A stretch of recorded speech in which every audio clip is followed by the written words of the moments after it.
हायाघाट के बीजेपी विधायक डॉक्टर रामचंद्र प्रसाद के यहाँ पहुँची, आंगनबाड़ी दीदी उन्होंने अपनी समस्या को उनके साथ रखा और उन्होंने बताया कि हमारे मांगी कब तक पूरी होगी। वो अपने मांगों को लेकर खासकर ज्ञापन सौंपे हैं। तो इस सत्र में डॉक्टर रामचंद्र जो विधायक हैं उन्होंने क्या कुछ कहा, देखिए हमारी रिपोर्ट। आखिर कब तक आंगनबाड़ी दीदियों का पूरा हो पाएगा, ये मांगे आखिर कब तक जारी रहेगी, देखिए पूरी रिपोर्ट। जो है मानदेय बढ़ाने के लिए, अपने मान सम्मान अधिकार के लिए, तो आपकी तरफ से क्या सहयोग रहेगा? सबसे पहले इनका जो मांग है जायज़ मांग है। हम कहते हैं कि कोई मजदूर खेत में काम करता है, उसका भी सरकार एक रेट तय किया हुआ है कि उनको 300 देना है या 400 देना है, वो भी तय किया हुआ है। लेकिन इसमें तो वो भी नहीं इनको मिल रहा है।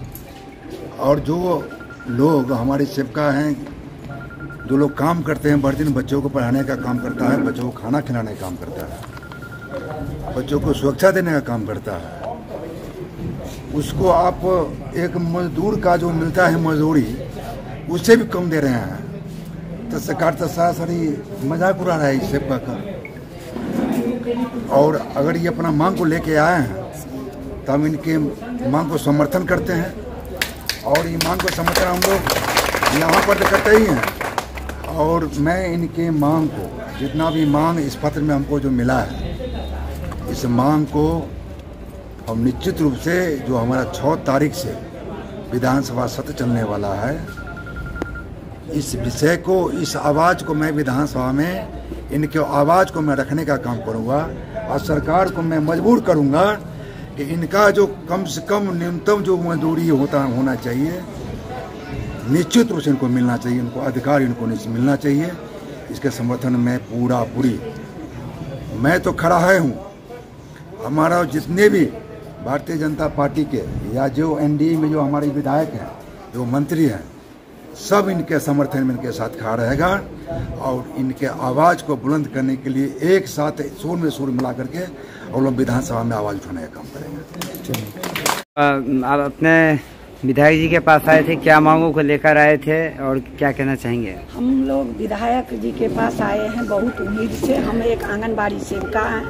अभी हमारी 29/9/2023 से हड़ताल चल रही है। सरकार से हमारी यही मांग है, जो हमको एक न्यूनतम मजदूरी, एक मनरेगा के जो मजदूरी होता है, वो भी हमको आंगनबाड़ी को सरकार नहीं दे रहे हैं। हम लोग को कहने के लिए कहते हैं, जो 4 घंटा काम करवाते हैं तो इसके हिसाब से दे रहे हैं, तो अब कुछ नहीं देंगे। लेकिन सवेरे 8 बजे से लेके हम लोग 10 बजे रात तक ऑफलाइन ऑनलाइन दोनों काम करवाते हैं हमसे। और हम लोग उनके आदेश का पालन करते हैं। बचपन से 55 तक, जन्म से मृत्यु तक हम लोग सारी काम उनके आदेश के हिसाब से, अपना खाना पीना, अपना शरीर का सुरक्षा, अपने बच्चे का सुरक्षा सब भूल जाते हैं जब काम की लोड कपार पर रहती है तो। और हम लोग सरकार के काम में लगे रहते हैं। पोलियो भगाए हम लोग, कोरोना भगाए हम लोग, भारत मुक्त किए पोलियो से। कोरोना को अपने जान का परवाह नहीं करके कोरोना में घर घर जाके एक हमारी अपनी सामाजिकता जो है, समाज की सेवा जो सरकार हम पर दिए हुए हैं, उसको हमने निभाए किए। फिर भी जब हम घर आते हैं वापस, तो मेरे लिए घर पर अर्थ की व्यवस्था इतना कमी रहती है, इतना कम मजदूरी में हम लोग काम करते हैं, जो हम लोग का भरण पोषण अपने बच्चे का करना मुश्किल हो जाती है। महंगाई इतना सीमा पार कर रही है। उस हिसाब से हम सरकार से आग्रह करते हैं, नीतीश जी से आग्रह करते हैं, जो हमको 10,000 वो प्रोत्साहन राशि बिहार सरकार के तरफ से देना सुनिश्चित करें।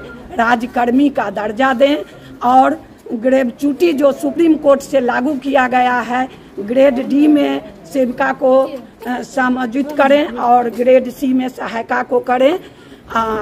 ग्रेजुएटी का पेंशन का जो है सो वो लागू करें। ग्रेजुएटी के आदेश का सुप्रीम कोर्ट का वो पालन करें। और सेविका से सहायिका, सेविका से सुपरवाइजर में उसका ये करें, नामित करें और सहायिका को सेविका में नामित करें और हम लोग का न्यूनतम मजदूरी दें। सरकारी कर्मी का दर्जा दें, जिससे हम लोगों को काम करें तो ये बुझाए जो हम लोग भी कुछ कर रहे हैं। समान काम का समान वेतन दें, सम्मान भी साथ साथ जो एक महिला की होती है वो हमें सम्मान चाहिए। हम विधायक जी के आवास पर यही मांग पत्र देने के लिए यहाँ आए हैं और सरकार से मेरी यही आग्रह। विधायक जी क्या आश्वासन दिया आपको?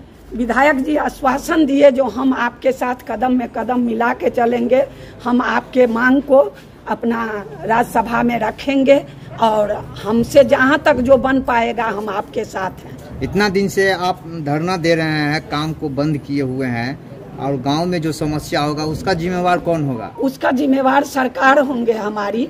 हम समाज का सेवा, बच्चे का सेवा, गर्भवती का सेवा, बूढ़े का सेवा हर स्तर से समाज में अपना करती आई हूँ। फिर भी सरकार हम लोगों को आंगनबाड़ी सेविका सहायिका को कुपोषित कर दिए हैं, सबको इतना काम का लोड दे दिए हैं। शासन शोषण दोनों हम लोगों के साथ होती है। हम लोग काम करते रहते हैं, फिर भी हम लोग को भयभीत करा के, डर दिखा के हम लोगों को जो है एक्स्ट्रा काम का लोड दिया जाता है तो इंसान जो पार लगेगा वही करूँगा, लेकिन उसी समय में हम लोग को धमकी मिलती है, शोषण मिलती है। कभी कभी तो ये होती है जो रात में हम लोग को अपने बच्चे का सहारा, बेटा का सहारा, बेटी का सहारा, अपने हस्बैंड का सहारा।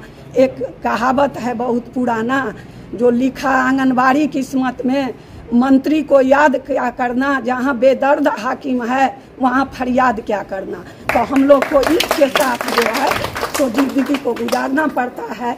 हम लोग का यही मांग है, जो सत्य बहुत बड़ा चीज होती है, सरकार मुख्यमंत्री इस पर ध्यान दे और हम लोग को न्यूनतम मजदूरी जो है सो दें, और वही सुप्रीम कोर्ट का जो हम लोग को ग्रेच्युटी लागू किया गया है उसको मंजूर करें, लागू करें। क्या नाम हुआ आपका? धर्मशिला देवी, हयाघाट प्रखंड अध्यक्ष।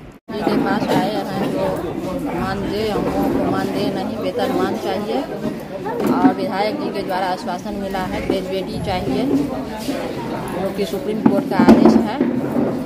सरकार हम लोगों के साथ दोहरी नीति कर रही है और बाजार मूल्य पे हम लोगों को प्रोत्साहन बाजार मूल्य पे चाहिए। वेतनमान जो है सो नहीं चाहिए, मानदेय नहीं चाहिए, वेतनमान चाहिए। हाँ, इसलिए हम लोगों ने आज विधायक जी के आवास पे आए हैं, उनको मांग पत्र सौंपे और विधायक जी के द्वारा आश्वासन मिला है जो हम लोग विधानसभा में जाके इनकी आवाज़ उठाएंगे। हाँ, हम लोगों को पूरे भरोसा है जो वहाँ विधायक जी जाएंगे और विधानसभा में हम लोगों की आवाज़। आप लोग कितने दिन से अभी धरना दे रहे हैं? हम लोग 29/9/2023 से धरना पर हैं। फिर आगे धरना को बंद कीजिएगा या चलता रहेगा? नहीं, जब तक हम लोगों की मांग पूरा नहीं होगा तब तक हम लोग धरना पे रहेंगे। क्या नाम हुआ आपका? ज्योति कुमारी, केंद्र संख्या 178 मिर्जापुर।